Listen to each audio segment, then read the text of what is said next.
Okay, so You can hear me? Mr. Fisher, you may begin. Thank you. You can hear me, right? Yes, we can. Okay. Hi, everyone. My name is Konrad Fisher. I am right now sitting in southern Oregon in the upper Klamath Basin, and this is a picture of where the Klamath River meets the Pacific Ocean. Um, I have my whole career worked for organizations that help people and ecosystems. And my job right now and for the last 5 years has been to do our very best to restore the river you see a picture of right now. This is the mouth, meaning that's where it meets the Pacific Ocean. And this spot right here is one of the three biggest salmon producing rivers in the western United States. So for orca whales, this is the most important river next to the Columbia and the Sacramento. So for an orca whale to make it from the coast near Portland to north of San Francisco, they really must have this river to survive, given that they eat Chinook salmon.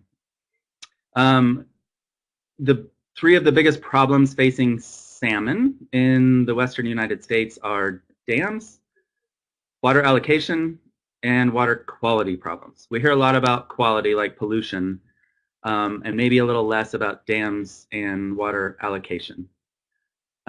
So just for reference, so this is where the river meets the ocean in Northern California. This is the headwaters of the Klamath River. That's Crater Lake, one of the headwaters, and I am closer to that area right now. And here's a map of the Klamath Basin, so you can see it covers Oregon and California. The Klamath Basin is home to the three largest tribes in California and the Klamath tribes of Oregon. And it has been in the news a lot because we are slated to have the largest dam removal in world history by 2020. And it's been a long battle to get there. But so I'm first going to talk about our dam removal project and how it might apply to other places in the western US and elsewhere in the world.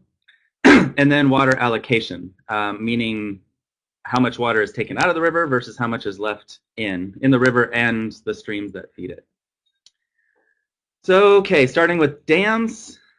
These are the 4 dams that are currently slated for removal on the Klamath River. That's a close-up. One of the biggest problems with the dams is that they create higher concentrations of toxic algae. That icky green stuff you see is toxic algae that has killed dogs and it makes people sick. And many of the last summers, that icky green stuff has gone all the way to the ocean, meaning the river is technically not safe to be in, because if you ingest this, it can make you sick. And if you ingest a lot, which dogs and perhaps little kids are inclined to do, it could conceivably kill someone. And the reason the dams, they don't necessarily create it, the algae was always in the river, but when you stop a river and let it sit and bake in the sun, the algae procreates, and there's way, way more of it than otherwise would happen. And these are some of the reasons that the salmon are important to the river. That's traditional fishing taking place in the middle of the river by Karuk tribal members, rafting. And the upper right, that is traditional way people in the Klamath Basin have cooked salmon for thousands of years. And the bottom right, that's the the icky toxic algae close up. So here you can see another map of the Klamath Basin. That's where salmon used to go before the dams. So all the blue area is where salmon used to be, including where I'm sitting right now. Since the dams were built, that's the only places they can access. And that little circle is where the dams are. So after thousands of years of salmon inhabiting all these areas and feeding people, native people who lived in Oregon, the dams prevented that. So, and this is only in the last 100 years. So it's in historical terms a pretty recent occurrence. So I want to get into, excuse me, the politics and the science and a lot of the things that have led us to where we are. Starting in 2000, well, let's see here. Scientists for many years were warning that if the fish don't get more water or cleaner water or both, that there will be a fish kill, meaning lots and lots of salmon dying. And in around 2001 and 2002, there was a big controversy where scientists who worked for the federal government, at this time it was the Bush administration, kept warning if the fish don't get more water to dilute the river and give more flows, there will be a fish kill, because when there is only a little bit, when there is not enough water, the fish are too close together, and a disease that may exist already spreads, and they have less oxygen. So scientists had it right, but politics intervened. So this guy, many of you were probably not around. His name is Dick Cheney. He was the vice president, but technically, a lot of people think he was more or less the boss of George Bush, our president. So when the big agribusiness, the larger farms and smaller ones in the Oregon part of the Klamath Basin, complained about the federal government giving water to fish to prevent the kill, this guy, Dick Cheney, stepped in and called the office where the scientists are. So this is the quote at the bottom. "I understand you're the person handling this Klamath situation. Please call me. I guess I don't know my own number. I'm over at the White House." So this is fairly unprecedented for someone, vice president, to call the scientists for the federal government, but that's what he did. And it wasn't until about 6 years later that the story came out, and the Washington Post reported that essentially the feds had told their scientists, "You be quiet. The fish are not going to get the water." So this is what the Washington Post said. Law and science seemed to be on the side of the fish, but then the vice president stepped in. And this is not a partisan issue. Both parties have in many ways done things that are harmful to salmon and defended what I consider an over-allocation of water. Water has been over-allocated. We often hear about fights between farmers and environmentalists, but I think it's important to realize that it's partly the fault of the government and our water allocation system for having committed too much water to too many people. So before colonization, before Europeans came to this area, people developed a livelihood around there being a lot of salmon. And then our ancestors came and started taking water out of rivers to grow food, and our early water allocation system just simply promised too much water to too many people. So now we have people who are already here, whose livelihood was dependent on eating salmon, and then people who built a livelihood around taking essentially more water out of the river than the river could afford. So after our vice president intervened, the water that the scientists were previously able to give to the salmon, the water went back to the farms, and this is what happened. 60 to 70,000 fish died in the lower Klamath River. I was there. I was on the lower Klamath River when this happened, and it was incredibly sad. A lot of people were walking around crying. A lot of people were devastated, particularly people who depend on salmon for their subsistence, for their grocery store, for their food, and for their cultural survival. So this fish kill in 2002 was horrible, but it united groups that had never worked together quite as strongly before. So tribes, tribal governments, commercial fishing organizations, and conservation organizations like the Orca Conservancy or like Nature Conservancy started working together and unified for dam removal. And this took a long time. It started in 2002. And at that time, the dams were essentially, well, the company that owned the dams was owned by Berkshire Hathaway, which is the company that is controlled by Warren Buffett, who at the time was the second richest man in the world. At other times, he's been the richest, other times the third richest. But so this was the first step to get the owner of the dams to start maybe considering that they should be taken out. And like the Washington Post said, law and science were on our side. Science was on our side because the scientists said the fish needed more water, and the scientists said the dams should go. Law is on our side because in this country, we have really strong laws that are supposed to prevent species like salmon or orca whales from going extinct. So when people wrote the laws and people supported them, they liked the idea. But when it comes time to actually doing what's necessary to actually make sure salmon and orcas don't go extinct, that's when it becomes more difficult. So the reason people had to go protest the second richest man in the world is because the federal government would not enforce the Endangered Species Act or the Clean Water Act. The dam was violating the Clean Water Act because of the toxic algae you saw, and salmon were on the verge of extinction. And despite scientists who said what they need, the federal agencies just didn't want to do what was necessary to enforce the Endangered Species Act. So that's where civic engagement, you could also call it protests, but civic engagement can take many forms. It's essentially people who are impacted by policies having a voice over those who are making decisions. And many people I work with, myself included, would argue that people making decisions for us, especially kids, when you think about climate change and water pollution, the people making the decisions don't always represent the people who are impacted. And this comes down a lot of times to money in politics. A lot of people try to make it a partisan issue, but I don't buy that.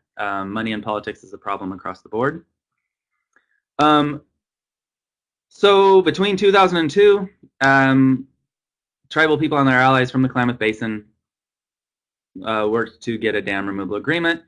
This is people carrying toxic algae to Portland, Oregon, where the owner of the company that owned the dams was. And this is after people waited all night long, standing in line to speak directly to Warren Buffett, second richest man in the world. This is them saying, essentially, Warren Buffett, you are killing Native American people. We are losing salmon and you're killing us.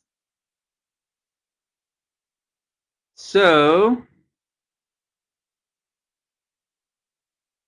it kept going on and it kept going on, but there were it took a lot of protest and also litigation to ultimately get the owner of the dams to agree to dam removal. So we saw civic engagement. We saw the people who lacked salmon and who were harmed by the toxic algae express their voice to the company and to the dam owner. There were also lawsuits. So as I mentioned, the Clean Water Act, the agencies did not want to enforce it. Even the US EPA under President Obama did not want to enforce the Clean Water Act. So we, the organization I work for, Klamath Riverkeeper, along with co-plaintiffs, filed litigation and settled it in 2008, which essentially forced the US EPA to list the Klamath River reservoirs as impaired for toxic algae under the Clean Water Act. So this is good law. Federal agencies unwilling to enforce the law, and this requires a public interest organization willing to go to court, able to go to court to get the law enforced. Also, we worked hard to establish strong Clean Water Act standards under the Clean Water Act. These are called TMDL, or Total Maximum Daily Load Standards. So after many, many years, tribes and conservation organizations got TMDL listings, which means a statement accepted by the government that this is this is how much of each toxin should be in the river, this is the level, the temperature level that river should be, this is the oxygen level that a river should be. So TMDL standards in many cases equate to good standards on paper, but again, they don't get enforced. In the case of the Clean Water Act, it's possible to enforce, it's more possible to enforce when there's one polluter, like in the lawsuit of 2008 when we got the dam owner or when we got the EPA to regulate toxic algae on the dam. But in the case of TMDL standards, or just an across the board, this is how healthy the river should be, when the cause of the pollution is a lot of polluters, like death by 1,000 cuts, it's way, way, way harder. So that's a big problem with the current water quality standards, the current law we have to protect you and me and all of us from dirty water. And finally, we got to dam removal by advancing an electricity ratepayer campaign. So the reality is that if the laws protecting endangered fish and you and me from dirty water, if those laws are actually enforced, then it's cheaper to take the dams out than to bring them into compliance with those laws. So again, it's laws to protect endangered species and laws to protect people from dirty water. Clean Water Act, Endangered Species Act. So as long as these laws are actually enforced, there is no question that the cheapest option for the dam owner is to take them out, because retrofitting them would cost way, way more. And utility companies that produce electricity for us, they're called regulated monopolies, meaning they can make a profit, but the government regulates how they perform. So regulated monopolies like utilities pass expenses, business expenses, onto ratepayers. So if the stubborn dam owner had tried to relicense the dam, which they tried for a long time, they would have incurred a much bigger cost of taking the dams out or bringing the dams into compliance with the laws than removing them. So in effect, dam removal is in the interest of me and other ratepayers, electricity ratepayers, like in our electricity bill. Whereas keeping the dams, we would have had bigger electricity bills. So there was a ratepayer campaign, meaning we sent letters to all the ratepayers saying, if you want to keep your electricity rates as low as possible, you should support dam removal. So finally, after years of direct action, civic engagement, lawsuits, and a lot of hoopla from 2002 to 2010, and a lot of negotiation, there was a signing of what is called the Klamath Settlement Agreement. So this is 2010. Maybe some of you remember this guy. I don't know if he's too old. He's called the Governor, Arnold Schwarzenegger. He was an actor, and he was the governor of California for a while. To his left is Secretary of Interior and all the bigwigs, tribal leaders, and federal government signing this agreement. So this was an agreement for three main things: dam removal, money for restoration, and a water settlement agreement that was fairly controversial.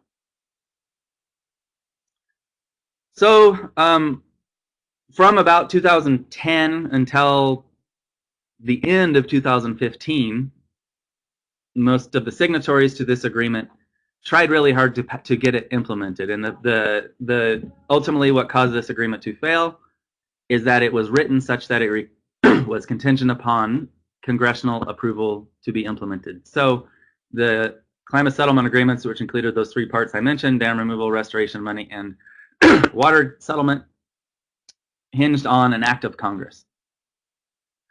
So why didn't members of Congress want to pass it?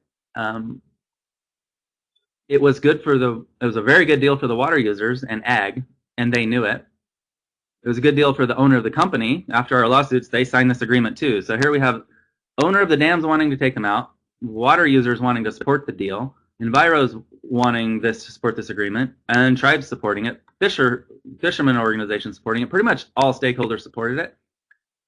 It came down to opposition to dam removal, just purely ideological. So the economics penciled out, the science penciled out, but there were a few stubborn members of Congress. One of them I know, and he's he's the congressperson for the town I grew up in, Redding, California.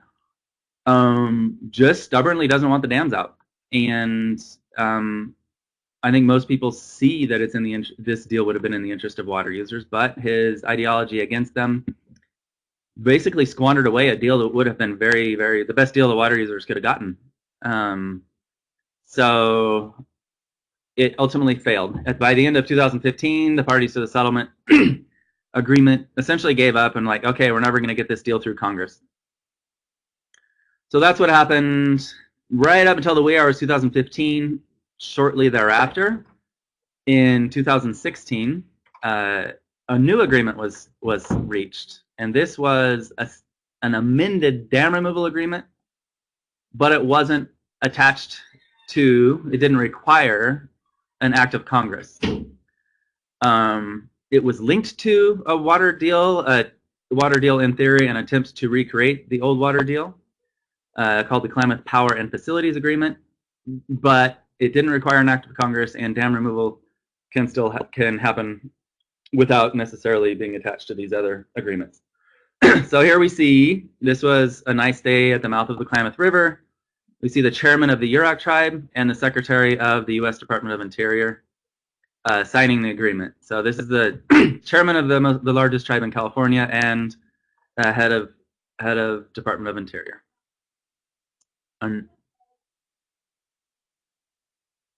So now we're hopeful for this agreement. It's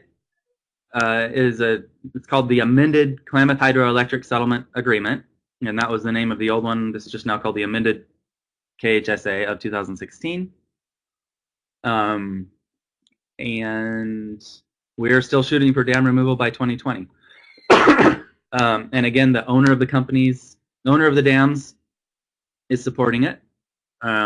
Oh, I should mention that the owner of the dams is no longer Warren Buffett. Or I'm sorry, the owner of the dams changed due to the protest. Well, that's a longer part of the story, I guess. But bottom line, the current owner of the dams still wants them out, and so do the tribes and the conservation organizations. So after this long attempt to get Congress to approve a very comprehensive, cumbersome agreement, within a few days, the company was willing to sign a new agreement as long as they had assurances of what the maximum cost to them would be, which is smart business on their part. So as long as they kept getting their cost cap for the cost of dam removal, they were perfectly happy continuing with an agreement without the water deal and without the restoration money attached, without the other two agreements. Without the other two components. Both of those restoration and water settlement were part of the Klamath Basin Restoration Agreement, KBRA. So dam owners still perfectly happy doing this deal. And now it is largely in the hands of other federal agencies. So part of this deal was to create a nonprofit dam removal entity called the Klamath River Renewal Corporation. You can look that up. It's klamathrenewal.org, and they regularly update where things are with the dam removal process. klamathrenewal.org, and it's the Klamath River Renewal Corporation is the full name. And this entity will essentially take ownership of the dams before they're removed. This entity, the KRRC, jointly applied for a permit to the relevant federal agencies, Federal Energy Regulatory Commission. They applied jointly with the owner of the dams for a permit to transfer the dams from the company to the KRRC, the dam removal entity, and a simultaneous application to retire the application, meaning please give us permission, dear Federal Energy Regulatory Commission, to stop operating the dams. And strangely, FERC has denied requests like this recently in California. There was an owner of a dam who said, please, FERC, let us quit operating it, and FERC said no. So it's kind of strange that even if an owner of the dam somewhere else wanted to stop operating them, the feds say no, you got to try to sell it. So this is the strange situation we're in. And hopefully we'll get to a place where it's easier to take dams out for the sake of salmon. So feel free to write any questions about dam removal, but I'm going to transition to the other essential topic. So this is what blocks the dams. I'm going to talk about this is what blocks the rivers. I'm going to talk about how much water is in the river.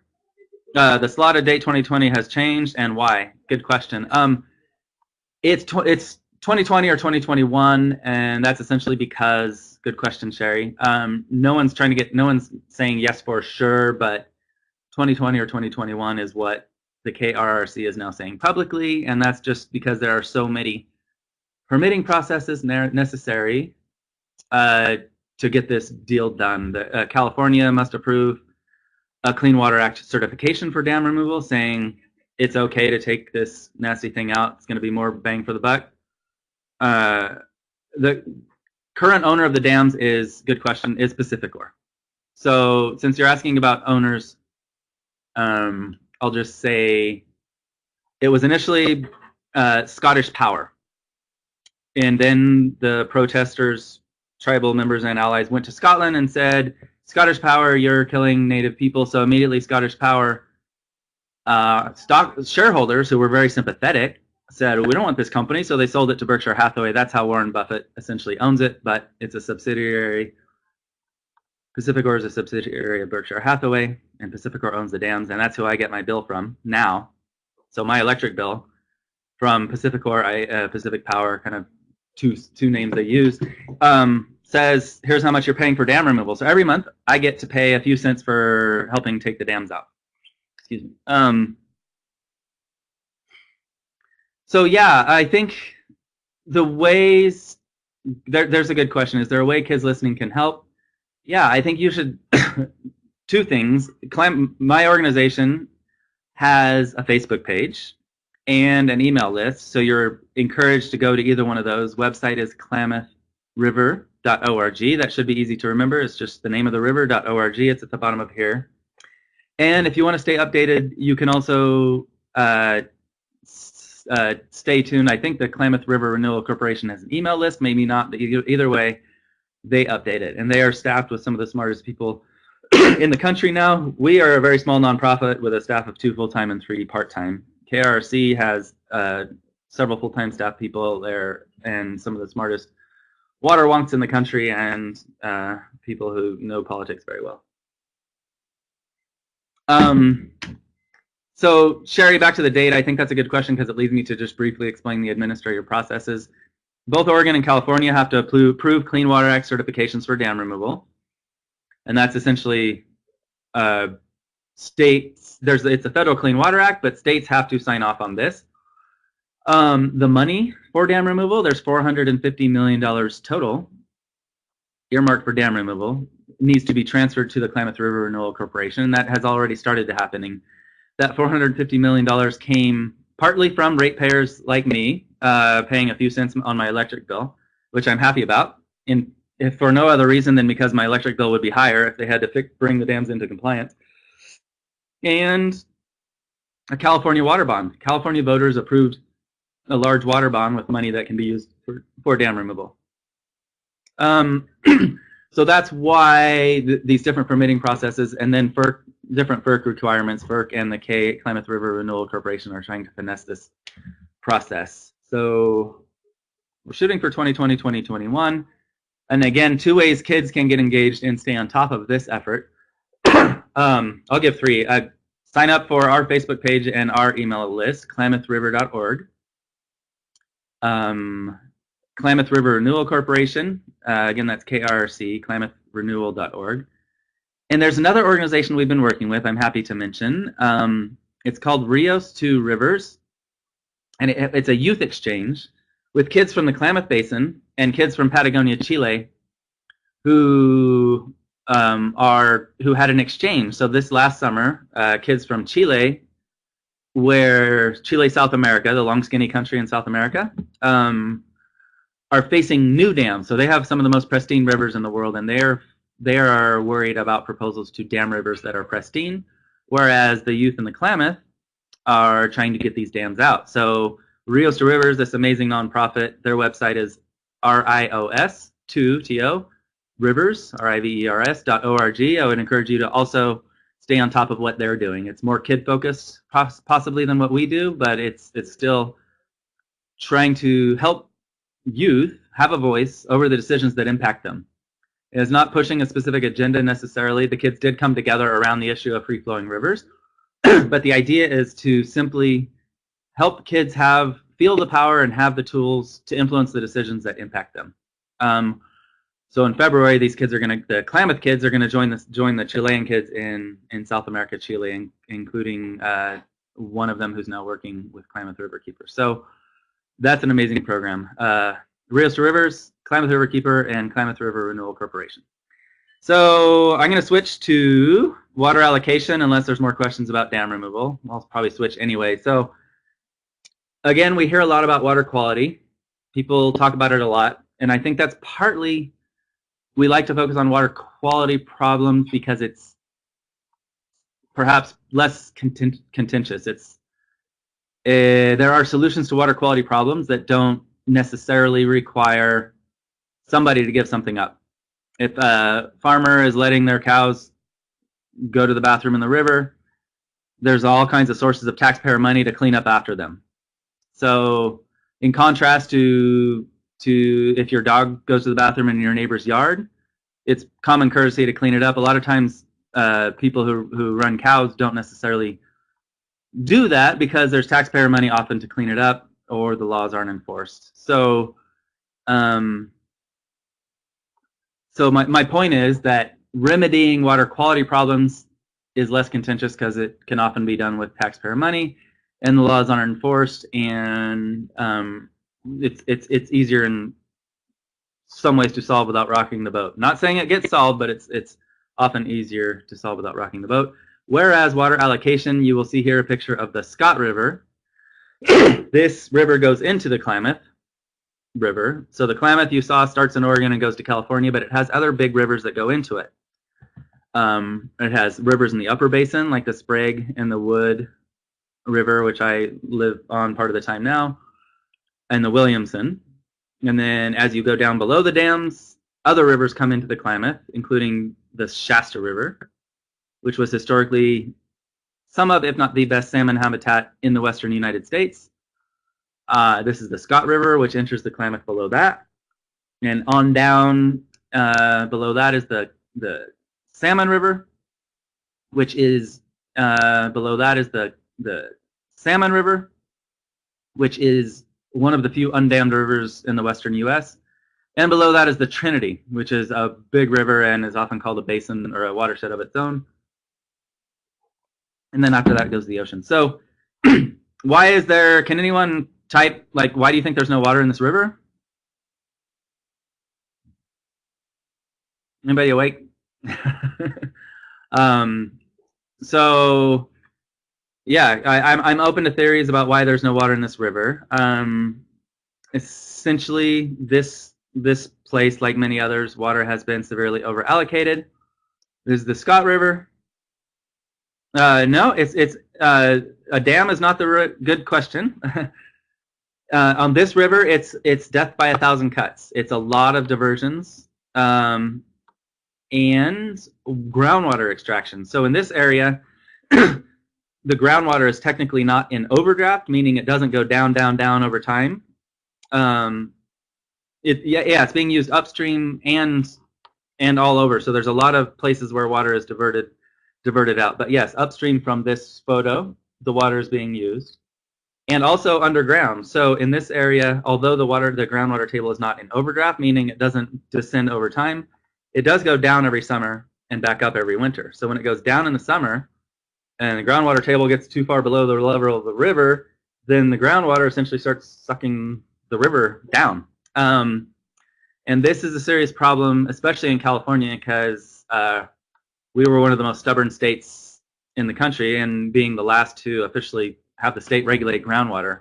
In 2014, there was finally a groundwater bill that some colleagues and I helped craft the section around surface water interaction to avoid this undesirable result of groundwater harming surface water. But the law, I say it's better than nothing, but not enough. So here's another place where water comes out of the Klamath Basin.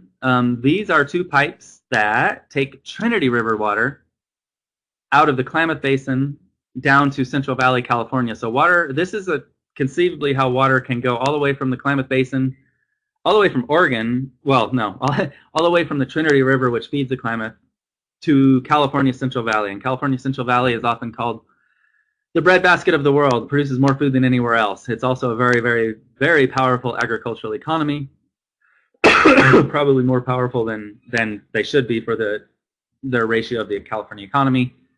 These two huge pipes were celebrated by John Fitzgerald Kennedy. My parents lived in Redding when JFK came out to celebrate Whiskeytown Reservoir for recreation and these two pipes. If it weren't for these pipes, I would not have been born. It was my grandfather, my mom's dad, who moved here to the Redding area to help build this. So I don't believe the people who built this were bad. They were doing what everyone thought was good at the time. And if my grandfather were here today, I'm sure we'd have a very fine conversation about this, and he would realize what's happening by taking up to 90% of the Trinity River at the point of diversion out of the Klamath Basin. Again, the Trinity is part of the Klamath Basin. to the California Central Valley to feed ag. So let me know if you have any questions. These are some of the most egregious diversions, water diversions in the Klamath Basin. This is a picture of the Scott River. But a lot of this comes down to law, the law around how water is allocated, and the laws we have that are supposed to keep this, what you see here, from happening. Can anyone tell me what's in this picture? Where's the water? Where is the water in this picture? It's hard to not hear you. Okay. So in this picture, you can see a green alfalfa field, but no water in the river. So if there's no water in the river, how is the alfalfa field so green? It's green because they're using groundwater, and the river has been completely dewatered. So the salmon are getting nothing, 0, and the alfalfa is getting a lot. And can anyone type? Get ready to type. I'm going to ask a few questions. And if I ever meet you, I'll give you candy or something. So what's alfalfa for? Who eats it?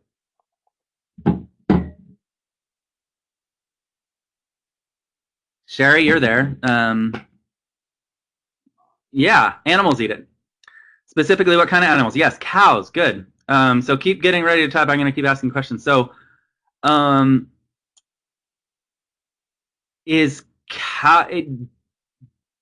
should we be growing cow food when it means salmon get 0 water?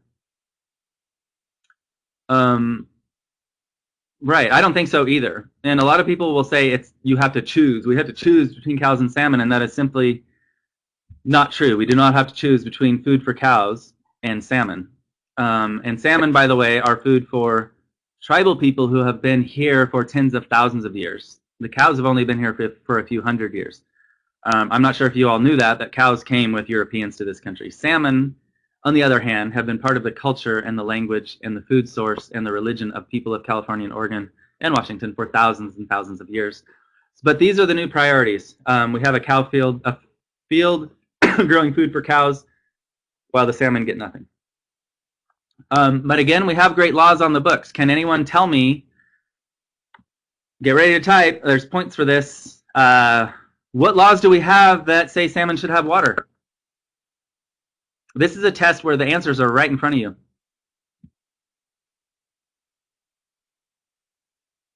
I'm going to keep drinking coffee. The river ran out of water. Oh, Clean Water Act, that's a good guess. Yes, Endangered Species Act, that's true. Someone asked why the river's out of water. So listen up, I'll say it one more time. The river has no water because too much surface water and groundwater has been taken out of the river to grow things. Yeah, okay, somebody got a point right. ESHB, whoever that was, Endangered Species Act. So you get points or a candy or whatever. What other laws? So I guess Clean Water Act is technically not a wrong answer. It's just not as useful. I did put that up here, so that was correct as well. And then there's Indian reserved water rights, which essentially, in some places where tribal people have had land since time immemorial and until today, and that land has never transferred out of native ownership, often there is a reserved water right associated with that land that essentially says tribal people have a right to enough water to continue their way of life. So here where I'm sitting, or in the lower Klamath, that way of life was eating, depending on salmon, for a large portion of the food source. So this is yet another law that is not being honored and respected in this country because Indian reserved water rights are not, in fact, providing enough water or land for tribal people to continue their culture and their way of life. Federal law does what contribute to the overall drought in California, Donna? I'm not understanding.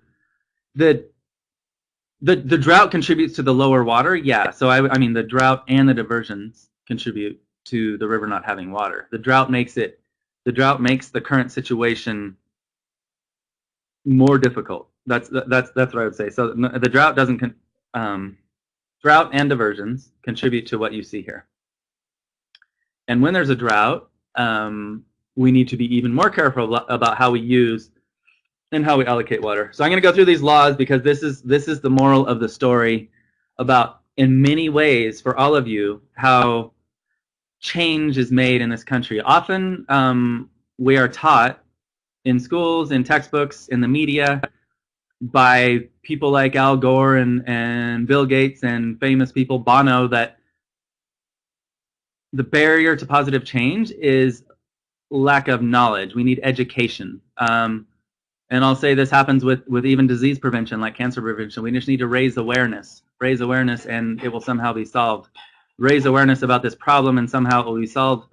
But it's not, in my years of 20 years of doing advocacy for public interest, that is just simply not the case. It's about power. It's about who has the power to grow cow food rather than protect salmon. In this case, ag has more power to say we want the water for salmon. I'm sorry, we want the water for cow food than the power that the salmon and the orcas and the people like us who love salmon and orcas have. So to have power, we need to have a unified voice on one hand, like the rallies you saw where kids were coming from the lower Klamath to go see the owner of the dam. Also, to have power, we need to use the good laws we have. So these are all the good laws. But because of the power dynamics in our politics, money controlling politics, these good laws, it's difficult to enforce. And most of the time, the government will not do it on its own. It takes kids and adults and people to say, hey, government, you're poisoning my water's dirty. Hey, government, there's a Clean Water Act. Why don't you enforce it?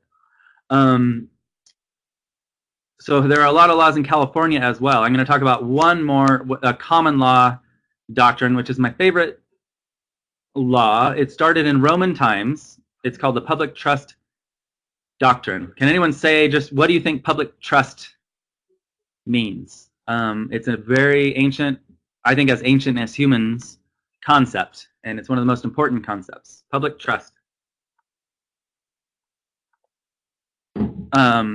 So I'll keep thinking about that. Hopefully someone will try to type an answer. Public trust is the things that our government or do no harm is a decent answer. So public trust are the trust resources that should be held in common for all of humanity. And for us, kids in every high school in this country, yes, the commons. If anyone in high school has not read the essay, it's very short, Tragedy of the Commons. Any teacher has not read that, please do so as soon as possible. Tragedy of the Commons is the essence of how this in this picture happens.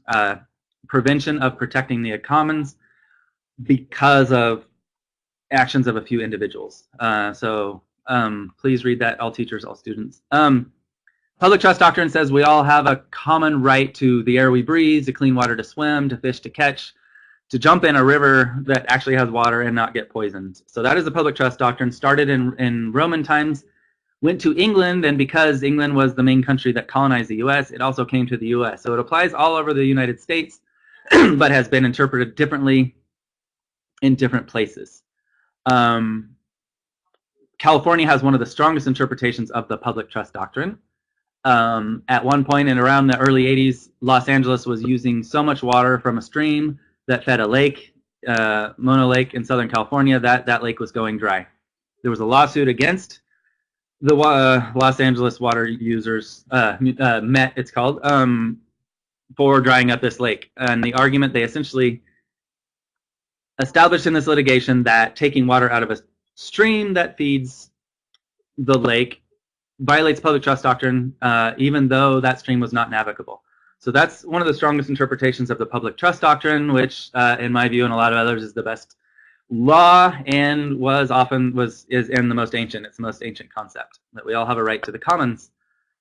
And now there's litigation over this river you see right here, trying to apply that same concept that a waterway does not have to be navigable to be subject to the public trust doctrine. So in this case, in the Scott River, a large part of the reason that river has no water is not because of water being taken out of a navigable waterway, but because of water being taken out from under the river. Again, the groundwater gets sucked down, and then the absence of water sucks the river. So this litigation has so far looked like it's going to apply groundwater use to the public trust doctrine. This is an example of litigation by Klamath Riverkeeper that resulted in some water for fish. So can anybody here read pie charts? How much water are the fish getting before the litigation? Again, this is another test where the answer is right in front of you.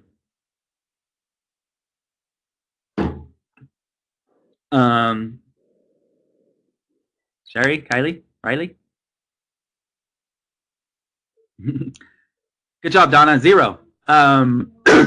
So from the 20s, when a dam was built on the Shasta River, so remember Shasta River is a tributary to the Klamath, meaning the Shasta River goes into the Klamath, and according to most scientists, it was the best salmon habitat in California, if not the entire western United States, largely because the water comes from the ground out of the base of Mount Shasta. Mount Shasta is the tallest mountain in Northern California. If any of you have driven between LA and Portland, you will have seen Mount Shasta. So that nutrient-rich water coming out of essentially groundwater below Mount Shasta, so rich in nutrients that it feeds lots of bugs, which feed lots of fish. So that's essentially why there were lots of salmon. Despite how good that river was, this dam let 0 water out most of the time for fish between the 20s and around 2013 when we settled this litigation. They let a few pulse flows out here and there. Some water leaked. Sometimes water was released to transfer water, but water for fish was not released, except for a few little pulse flows here and there. Our litigation to enforce the Endangered Species Act got about 20% of the available water for fish. This was partly an interim settlement where we kind of kicked the can down the road. We're going to establish long-term flows later. But in this case, the loss through the bottom of the reservoir is getting 48% of the water, and water users are getting all the rest. So fish get 7%, 48% is loss, and the rest goes to out of stream usage and other purposes. So I don't know. It's kind of, to me, doesn't seem quite fair that the fish get 7%. It's definitely not enough to recover them from the Endangered Species Act. And as far as food for orcas, traveling from Portland to San Francisco, this is the most important tributary in the most important river, the Klamath, on that whole journey. So this is exactly why, right here, we're having a very difficult time producing enough salmon for orcas. Because even with a lawsuit, it's really hard to enforce the Endangered Species Act. As it stands now, it's invariably the burden of proof is on us, the fish people, to prove how much water is needed, rather than having the burden on those who are dewatering the river be showing that their diversion is not harming. It's on us to show that the diversion is. Can anyone say what that concept is? Burden of proof being on those doing harm, as opposed to burden of proof being those trying to protect. Does anyone think that is fair? Should we, the people, have to prove that a diverter or a polluter is harming us? Or should a diverter or a polluter have to prove that they're not harming the public? Which is more fair? I don't think so either. Thanks, Sherry. So that burden of proof, is it on the public to prove we're not being harmed? Or is it on the polluter or diverter to prove that they're not harming? That's undoing that would require better implementation of the precautionary principle, meaning first do no harm. Polluter should prove. Exactly. Precautionary principle. We need to reverse this system in the minds of judges and in the minds of politicians so that the precautionary principle prevails. You must first prove that a diversion or pollution is not going to harm us before you're allowed to do it, rather than just doing it and then prove it's not going to harm us. It's kind of like giving somebody food that's probably rotten, but you're allowed to serve it at the restaurant until somebody gets sick. It's backwards. No, if you think food might be rotten at a restaurant, you don't serve it. So it needs to be the same for pollution and diversions. Precautionary principle. So if I were to give you homework, that would be the second thing. Google precautionary principle. Read all about it, because I truly believe kids can save us. We, the adults, don't have quite as much of a voice on this, because failure to enact precautionary principle is going to harm kids more than adults, because quite frankly, I will probably no longer be here when the worst of these problems comes. Because I'm older. So again, precautionary principle and tragedy of the commons. And if there was a third, it would be public trust doctrine or origins of public trust doctrine. So Google those three things. They're all free. You can read about it, and these are amazing concepts. This isn't wonky classroom stuff. These are essential human beliefs. And I think most people, humans who are human, believe this, that we have these rights to the commons, that those who might harm us should have to prove that their desired action is not going to harm us. And then the public trust doctrine, we all have a right to air and clean water. So how do we get water back? I have 10 minutes left, so pay attention if you wanna ever be part of reallocating water for public benefit. There's two essential ways.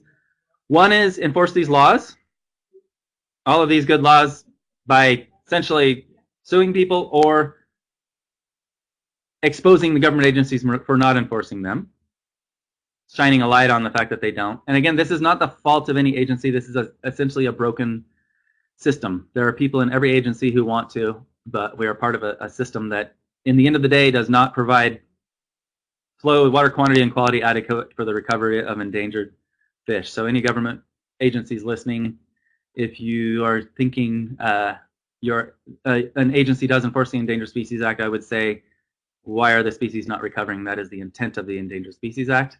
Why is water not clean? Because the intent of the Clean Water Act is fishable, swimmable water. So the ultimate goal of these two laws is not being reached. So what's the problem? Again, so enforcing laws is one. The other is paying people use less. Does it seem likely that change will occur? Change is occurring. And I think two of the most powerful ways change can occur is young people having a voice, exercising their voice about things that are important, and place-based cultures. So many of you saw Standing Rock in the news. I think change is occurring in part because the people of this land who have been most connected to it, their message resonated at Standing Rock when they were opposing a pipeline.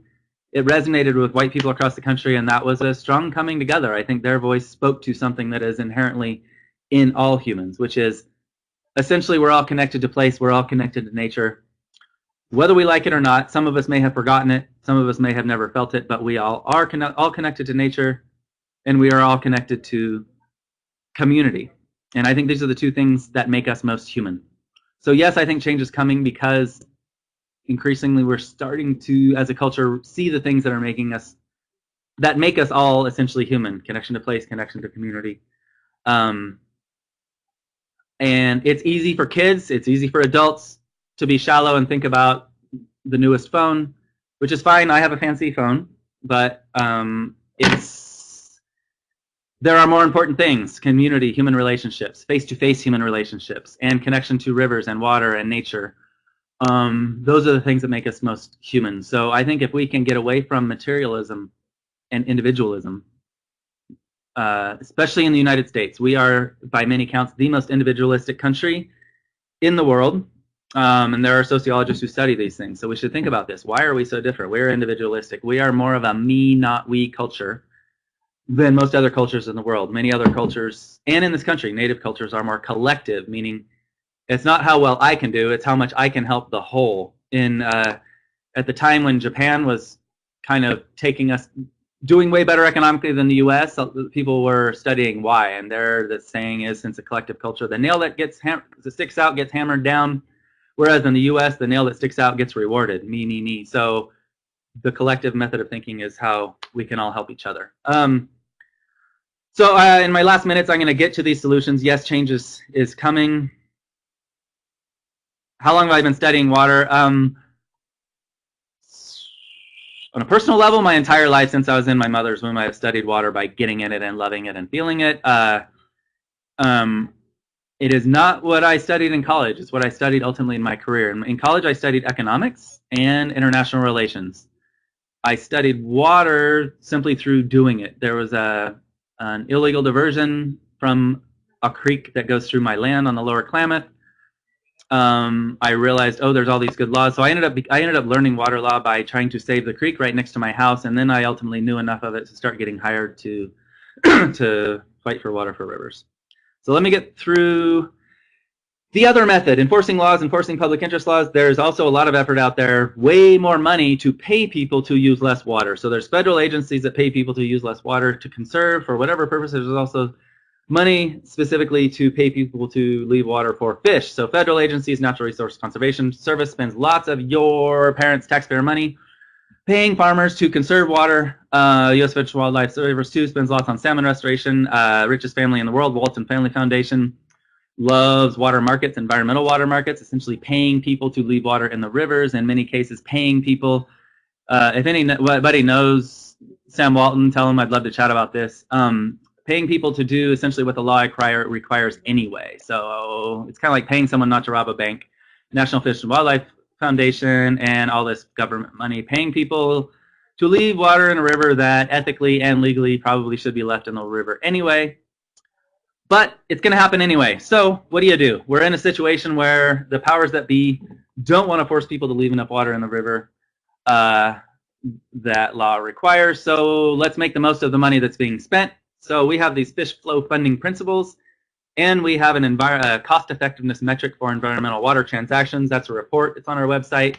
Essentially, the report helps agencies apply a metric so they can know if the money they're spending is cost effectiveness. And surprisingly, most California agencies had not been applying even the most rudimentary cost effectiveness metric, and so really didn't know how much bang in terms of water for rivers they were getting for their buck. These are also fish flow funding principles we've developed. If you're going to pay someone, if you're going to do an environmental water transaction, a transaction that's intended, or conservation that's intended to give water to rivers, make sure it at the very least doesn't reduce the flow. So we should ask ourselves, what conservation can reduce the flow? Yes, conservation can reduce river flow if you pay a farmer to use less water through conservation, and that extra water ends up being taken somewhere else, because wasted water may have otherwise ended up in the river where now you're, quote, conserving it, but it just means more gets taken out somewhere else. These principles are on our website. I have 3.5 minutes, so if you have any questions, get them out. This is my on our website. I have 3.5 minutes, so if you have any questions, get them out. This is my final slide. These are tactics.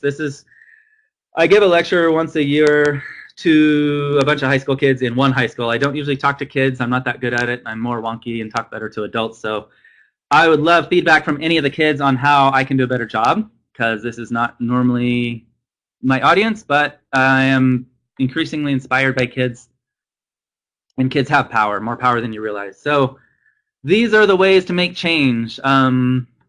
It's not wrong to say that more information is needed, but we focus on education.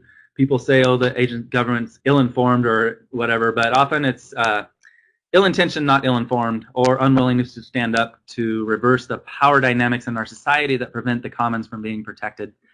Direct lobbying advocacy. This is a kid standing before the water board or the agency in Washington, D.C., saying, hey, you're killing our fish. We want salmon. When I am my parents' age, I want to still have salmon. Citizen lobbying, again, voicing your opinion with the agencies making decisions. Lawsuits, which is more controversial. Rallies and protests, those are more controversial. Nonviolent direct action, that's what you saw, people holding algae up in front of the owner of the dam's agencies. And getting in the media. Having worked with the Rios to Rivers Exchange, I can tell you, you as kids, before you're adults, have a much easier time getting in the newspaper than I do. So take advantage of it while you're young. You have more power being young than in many ways than you will as an adult.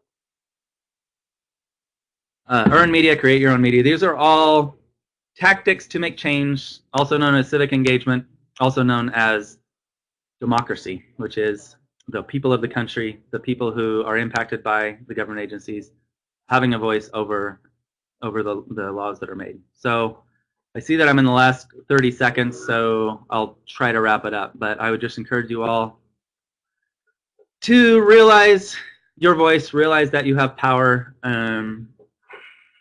Try to focus on the things that are real, because everything in our society, especially social media and your phones, tells you that shallow things are more important than real things. So try to see between the lines.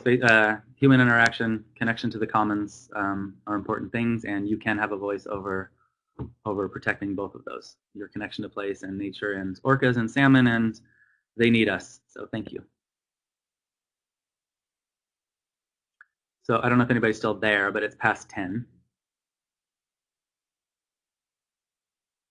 Thank you for the thanks. I appreciate the organizers of this event. It's amazing. I'm hoping to do webinars soon. I don't know if anybody's hearing me, but thank you.